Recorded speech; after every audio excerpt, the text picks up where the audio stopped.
গৌরব গগৈর পাকিস্তান সংযোগের ইস্যুতে হাইলাকান্দিতে বিজেপির বিক্ষোভ মিছিল।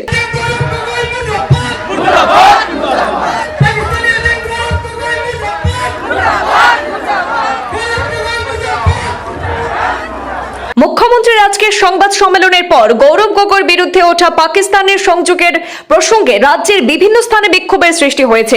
এরই ধারাবাহিকতায় হাইলাকান্দি শহরেও গৌরব গগৈর বিরুদ্ধে প্রতিবাদে সামিল হন হাইলাকান্দি জেলা বিজেপির কর্মী সমর্থকরা। হাইলাকান্দি জেলা বিজেপির উদ্যোগে বহু সংখ্যক কর্মী সমর্থকরা উপস্থিত হয়ে শ্রীকৃষ্ণ সারদা কলেজের খেলার মাঠ থেকে শুরু হয় বিশাল প্রতিবাদী বিক্ষোভ মিছিলের। হাইলাকান্দি শহরের প্রধান সড়ক পরিক্রমা করে শহরের নেতাজি পয়েন্টে গিয়ে মিছিলের সমাপ্ত হয়। মিছিলে অংশগ্রহণকারীরা গৌরব গগৈ পাকিস্তানি এজেন্ট, গৌরব গগৈ মুর্দাবাদ স্লোগানে শহরের রাজপথে গর্জে তোলেন। সেখানে প্রতিবাদী এই মিছিলে বিজেপির জেলা সভাপতি কল্যাণ গোস্বামী, রাজ্য বিজেপির সহসভানেত্রী মুন স্বর্ণকার সহ দলের অন্যান্য কর্মী সমর্থকরাও উপস্থিত ছিলেন। আমাৰ চৰকাৰে আজি তথ্য ফাদিল কৰি দিলে। আপোনালোকে সকলোৱে দেখিছে আজি ইমান দিনলৈকে মানুহৰ ভিতৰত কৌতূহল আছিলে। আজি এই কংগ্ৰেছ পাৰ্টীয়ে যে বাৰে বাৰে আমাক কৈ আছিলে যে আমি মিছা কথা কৈছো, আমি ভুৱা কথা কৈছো, আমাৰ মুখ্যমন্ত্ৰীক বাৰে বাৰে মিছলীয়া বনাইছিলে, কাঠঘৰত থিয় কৰিছিলে কংগ্ৰেছে। আজি আমাৰ মাননীয় মুখ্যমন্ত্ৰী মহোদয় যেতিয়া মুখ খুলিছে আপোনালোকৰ মাধ্যমত গোটেই সমগ্ৰ ৰাজ্যবাসীয়ে গম পাইছে, সমগ্ৰ ভাৰতবৰ্ষই গম পাইছে যে এই গৌৰৱ গগৈ আমাৰ মানে সাংসদ গৌৰৱ গগৈ, কংগ্ৰেছৰ কি কয় ৰাজ্যিক সভাপতি গৌৰৱ গগৈ, এই গৌৰৱ গগৈ 2015 চনত ইউথ ডেলিগেট টিম লৈ পেলাই পাকিস্তান গৈছিলে আৰু পাকিস্তানত গৈ পেলাই তাৰে কমিশনৰ লগত বহিছিলে। বহি তেওঁলোকৰ ভিতৰুৱা বহুত কথা আদান প্ৰদান হৈছিলে। এই গৌৰৱ গগৈৰ প্ৰতি 2011 চনৰ পৰা 2012 চনলৈকে এক বছৰ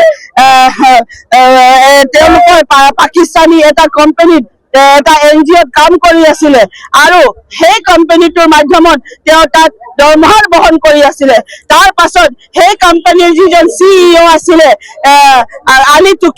আলী তুকিৰে এই মহিলাগৰাকীক পাছত আকৌ ইণ্ডিয়াত ট্ৰান্সফাৰ কৰিছে।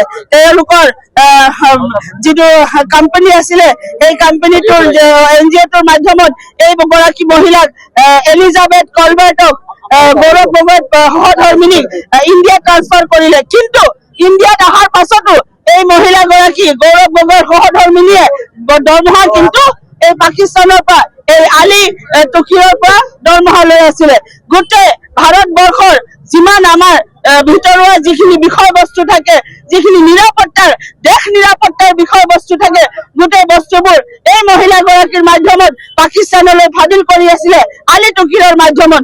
গতিকে আপোনালোকে জানে যে মনমোহন সিঙৰ সময়ত 13 বাৰ এই আলী তুকিৰ ইণ্ডিয়াত ভিজিট কৰিছে আৰু তেওঁৰ লগত এলিজাবেথ কলবাৰ্ট আমাৰ গৌৰৱ গগৈৰ সহধৰ্মিনীও তেওঁৰ লগত সহযোগী হৈ ভাৰতবৰ্ষলৈ আহিছে।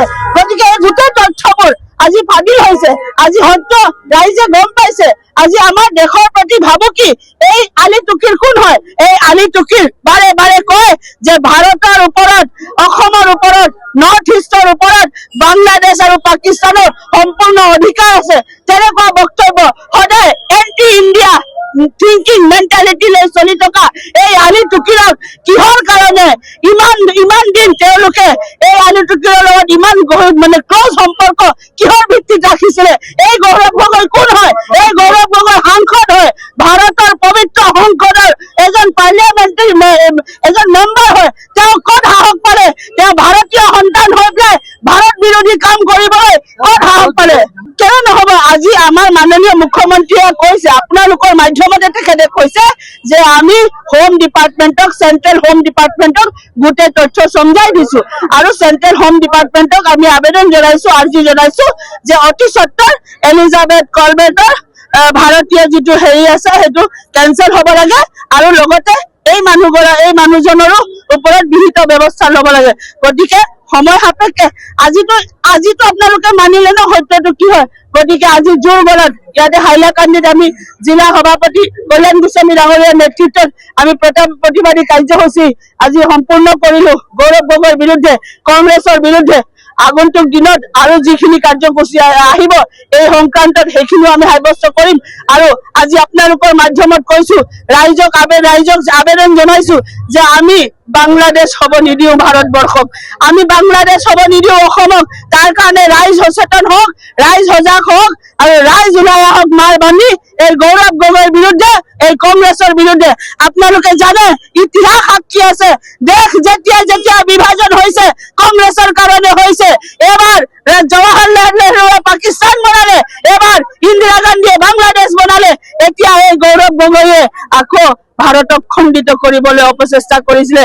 ঈশ্বৰক ধন্যবাদ জনাও যে ডক্টৰ হিমন্ত বিশ্ব শৰ্মাৰ নিচিনা সুযোগ্য সন্তান অসমক দিলে, যে সুযোগ্য সন্তানৰ কাৰণে আজি উচিত তথ্য পাবিল হল আৰু এই যে ঘৰত সোমাই থকা ঘুচপেটীয়া চোৰ ডকাইত দালাল আৰু দেশদ্ৰোহী এওঁলোকৰ মুখচ খুলি পেলালে।